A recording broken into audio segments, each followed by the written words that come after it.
Do you remember those fresh desires when you were kids before your parents crushed your dreams? Do you remember when you believed in your own ability to create? Do you remember when you thought the world was on your side before so many convinced you that they weren't?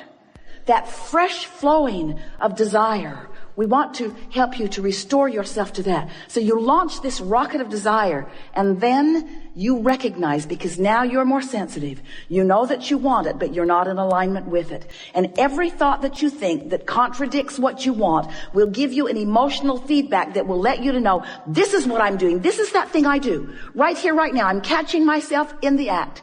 Jerry and Esther had chickens years ago, and they remember going out to the hen house one night. They'd forgotten to close it up. They like to close it up at night so that things didn't come and eat the eggs in the night. And there was a possum in the nest with egg all over its face. He looked so guilty. So negative emotion is you catching yourself in the act with egg all over your face. That you are in this moment defeating, that's too strong a word, well, we'll use it anyway, defeating, trampling, killing, pulling the wings off the flies of your desires. In other words, it's what you're doing. You're holding yourself in vibrational dissonance with the very things that you want, and the negative emotion is your glorious indicator that you're doing it now. You're doing it now. So here's all this stuff. It's amassed. It's in your vortex. It's there for you. We see it. We love it. We benefit from it. We thank you for putting it there. We revel in the expansion of the universe, while you often complain that it hasn't shown up yet in the way you want it to. So you've got to find some way of positioning yourself vibrationally so that what's in your vortex can come to where you are. So we are presenting to you, we've been doing it for a while, and we're writing the book, The Grid, so that you can get the sense of the grid meaning your point of attraction. Because you've created a vibrational version of you that is beautiful to behold. But most of you are not even coming close to living the vibrational version that you've created because you're so busy. We love you so much. Sloppily observing anything and everything around you, rather than deliberately preparing your point of attraction, deliberately preparing your grid so that what's in the vortex can flow into it. And when it starts flowing, oh, you know it. It flows with ideas. It flows with energy, vitality, we mean. But it also flows with rendezvous. It flows with things just seeming to come out of the blue. It flows with phone contacts. It flows with money coming to you in unexpected ways. It flows to you in promotions. It flows to you in good impulses when you drive. It flows to you in bodily conditions. It flows to you in physical vitality. It flows. Your grid is filling in all the time. Let's say, for example, you first wake up. When those early impulses come, before there is any resistance, those are good impulses to follow. If you awaken with something on your mind, it's usually an idea that is inspired from that high-flying disc. So when an idea is inspired from a high-flying disc, it only continues to feel like a good idea when you're on that disc. So if then something happens and now you're moving around in different emotional circles, then sometimes what you committed to when you felt here doesn't feel right when you're here. So we would just ask ourselves a singular question. What disc do I believe I was on when I made my initial response? Let's say that your friend is talking about hardship. It feels off the subject, but not really. Your friend is talking about hardship and hard times and is in need of something, and you've visited there long enough and their vibration is setting the tone. Whoever has the most momentum, it doesn't matter what disc it is, but whoever has the most momentum on the disc they're on will dominate the co-creational experience. So let's say they've got a lot of momentum going relative to hardship, and you feel inspired. Now, this surprises people because most people think that they will only be inspired from this high-flying disc that's up there as a vibrational match to the vortex. But we say, you can be inspired to hit somebody in the nose. But it's not from that high-flying disc that happens. So let's say you're inspired to help someone when you are feeling bad for their hardship.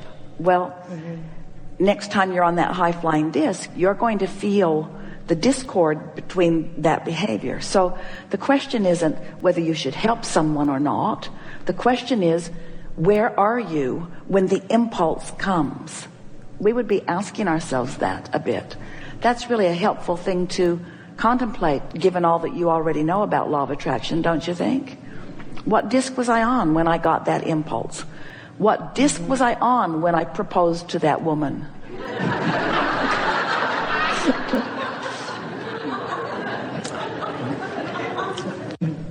In most cases, when an impulse comes, it's not the kind of impulse that takes you somewhere to make a large purchase. So many of those impulses you can follow through with and follow through with and follow through with in the moment of them. But just be aware of what disc you're on. It's really worth thinking about. And we would encourage you, as things are manifesting, wanted and unwanted, over the next few days, in light of this conversation that you have felt so much resonance with here today, just stop and ask yourself, what disc was I on? What disc was I on when that happened? Because ultimately, you've been putting all of this stuff into your vortex, and that's spinning on this very, very high disc. And that's what Source is calling you to. And you're right.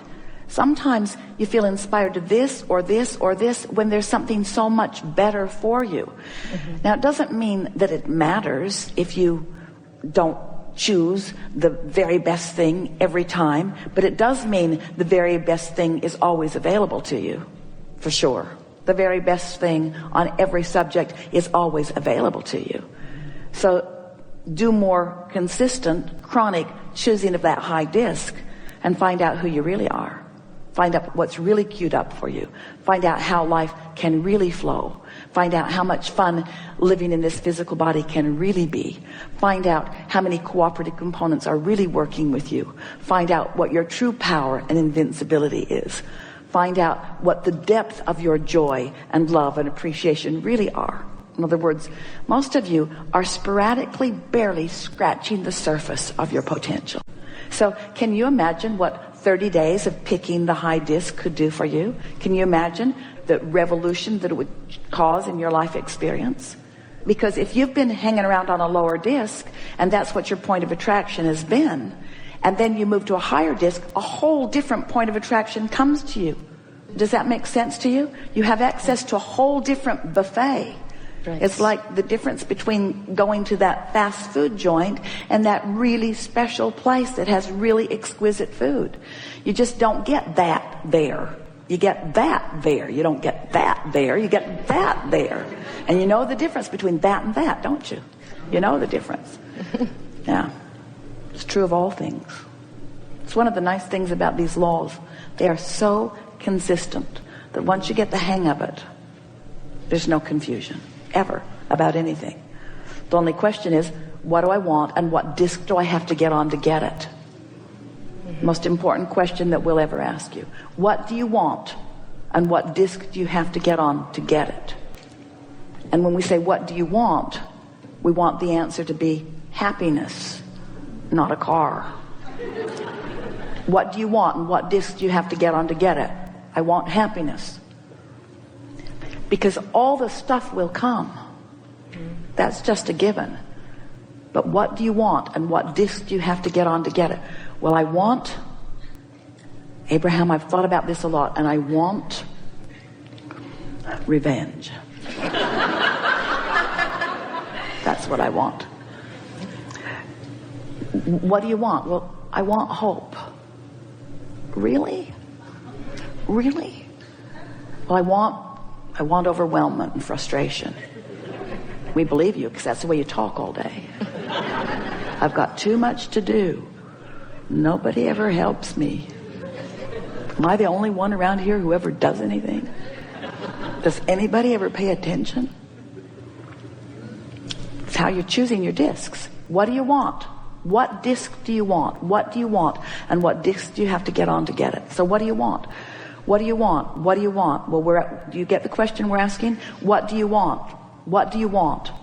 Knowing. What do you want? Passion. What do you want? Fun. What do you want? Clarity. What do you want? Invincibility. What do you want? Spontaneity. What do you want? Guidance. What do you want? Fulfillment. What do you want? Satisfaction. What do you want? Eagerness. What do you want? Passion. What do you want? What do you want? What do you want? Because you can have it.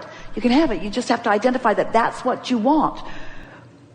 And it will bring everything else that you've ever wanted that's in your vortex. But you got to go for the emotion, because that's what you have control over now. Now. Right now. Right now. You don't have control over the conditions. You don't have really even control over how fast the momentum will produce the result for you. But you have control over the discs that you choose now, now, now. And since we've been having this conversation, it's been so much easier for those who have been deliberately applying it to catch themselves under 17 seconds when they've chosen an unwanted disc. And you know what happens when you get on a disc and you only stay for 16 seconds? It doesn't count.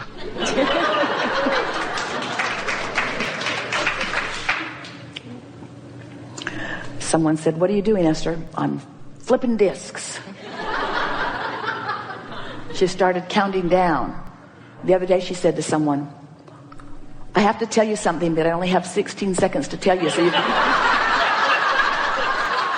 So listen up, because I'm going to be talking really, really fast, because I got a lot to say and I only have 16 seconds. Oh, that's it."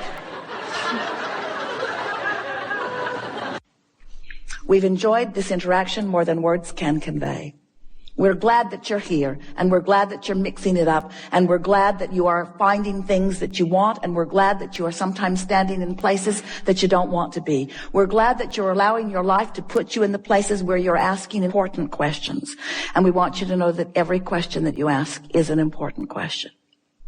We want to convey to you our appreciation for the part you are playing in this creative process.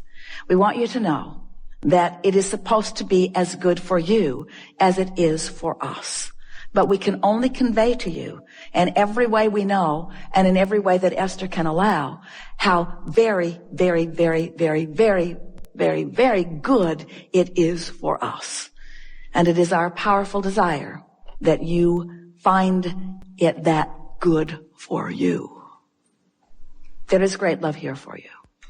And as always, we remain aware of you, interested in you, expecting good things for you, knowing that the path will unfold for you, knowing that you're going to like it when you find it, and desiring with everything that we are that you discover for yourself the basis of deliberate creation. Because creating by default is not that much fun. And creating deliberately is what we all live for. There is great love here for you. And as always, we remain stubbornly, infinitely, eternally in the vortex.